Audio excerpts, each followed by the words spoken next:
ఎవరు చాలామంది నన్ను కూడా అడుగుతుంటారు ఈ ప్రశ్న. "నాకేం టాలెంట్ ఉందో తెలీదు సార్" అంటారు. "నాలో ఏంటి ఆ సూపర్ పవరో నాకు తెలీదంటారు." ప్లీజ్ ప్రయత్నం చేయండి ఓ 10. లైఫ్‌లో ఎప్పుడైనా బయటికెళ్ళి ట్రై చేస్తే కదా!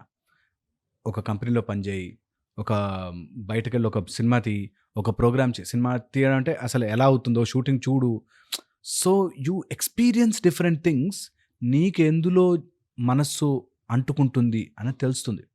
చాలామంది లైఫ్‌ని చాలా సూపర్ఫిషియల్‌గా బ్రతికేసి, అసలు నేను ఏం చెయ్యగలను అన్నవి రుచే చూడరు. ఇప్పుడు నేను కొండలెక్కగలనా? లేకపోతే సముద్రాలు ఈదగలనా అని తెలియాలి అంటే, ఓసారి నీళ్ళ దగ్గరికి, ఓసారి కొండల దగ్గరికెళ్ళి ట్రై చేయాలి. మనకు ఆ వైబ్ సెట్ అవ్వడం అంటారు కదా! ఇప్పుడు జెన్‌జీ కిడ్స్ నాట్ వైబ్ అంటారు కదా! యాక్చువల్‌గా మనం వైబ్ సెట్ చేయాలి. దట్ నేను ఒక్కరోజు చెప్పులు లేకుండా నడుచుకుంటూ వెళ్ళి చూసొస్తా అసలు ఏముంది చుట్టుపక్కల. అసలు నా లైఫ్‌లో నేనేం చేస్తే నాకు బాగుంటుంది. ఇది డిసైడ్ కావాలి అంటే, నా లైఫ్‌లోకి రావాలి అంటే అందరికీ కోర్‌లో లోపల ఒక నీడ్ ఉంటుంది.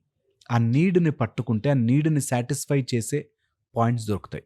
ఫర్ ఎగ్జాంపుల్ కొంతమందికి డబ్బు సంపాదించాలి అని ఉంటుంది. దానికే మార్గాలన్నీ. అటు చదువుకొని ఏదైనా ప్రొఫెషనల్ అయి సంపాదించినా, అటు బిజినెస్‌తో సంపాదించినా, ఇంకేదైనా వ్యాపారం చేసుకొని సంపాదించినా, కోర్ ఏంటి? డబ్బు గావాలి.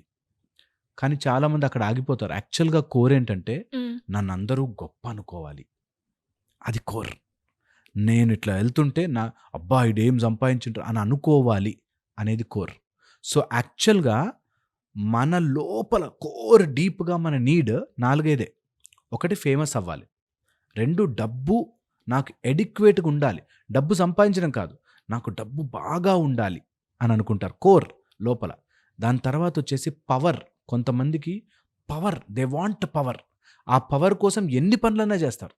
So, power.